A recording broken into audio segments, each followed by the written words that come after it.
Hey guys, what's going on? Today I'm going to be reconstructing my 4.99 PB single. I got this probably about a week and a half ago, but I just moved into college, so I haven't had time to make a reconstruction. But this solve was decent for me. It was 33 moves and executed in about 6.6 TPS, I think.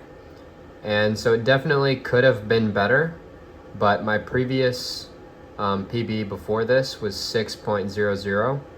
And so beating that by over a second was, I was just ecstatic about that in the first place. So I'm not too upset with how it could have been faster. But the time I was doing comp sim practice, so this was timed in 15-second inspection. So I got this scramble, and the scramble's in the description for anybody who wants it.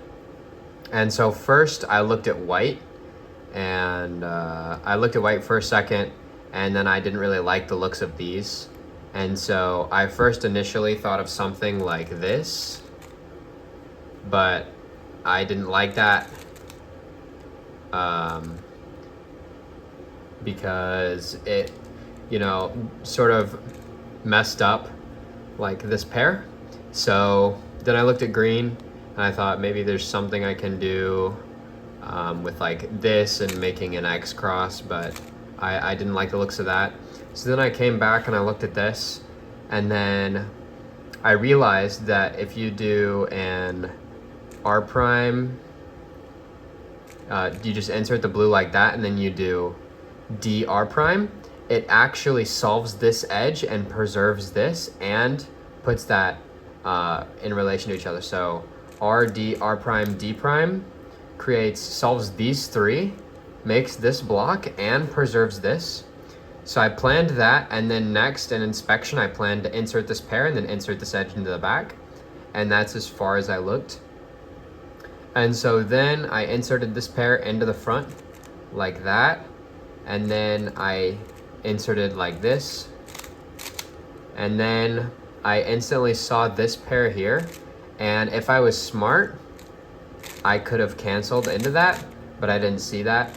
And then I inserted this with a finger push, and then a byproduct of that was this becoming a 3-move insert. So I inserted that in 3 moves, and then a U2 one look last layer. And so in execution, what I did is I picked up the cube like this, and I went RD, regrip with my right hand, R prime, D prime, and then I regripped, inserted that, did that regripless, inserted that into the back, inserted this pair, U2. And one notable thing that I think saved me possible regrips or awkwardness is being able to use finger pushes. And now finger pushes are good, but not always optimal. And I think sometimes I tend to have a bad habit of overusing them, especially for last layer algorithms. But in this case, it benefited me greatly. And yeah, I ended up with a sub 5.